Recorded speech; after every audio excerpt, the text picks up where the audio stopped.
اللہ کے رسول صلی اللہ علیہ وسلم ارشاد فرماتے ہیں یہ جو خواب ہے یہ کسی کو نہ بتلائی جائے. یہ جو خواب ہے سوائے دو لوگوں کے کسی کے ساتھ شیئر نہ کی جائے، اپنے گھر میں بھی باہر بھی دوستوں میں بھی.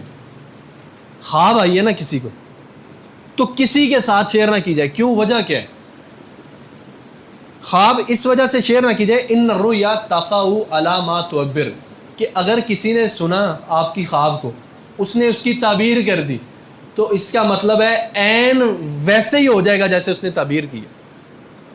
عین ویسے ہی ہو جائے گا جیسے اس نے تعبیر کی.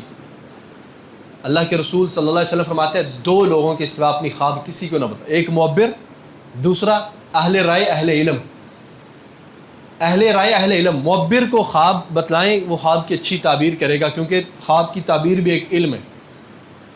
اور اہل علم کو اگر خواب بتلائیں گے تو وہ خواب کی تعبیر اگر اس کو نہیں بھی آتی تو برے الفاظ کا چناؤ نہیں کرے گا.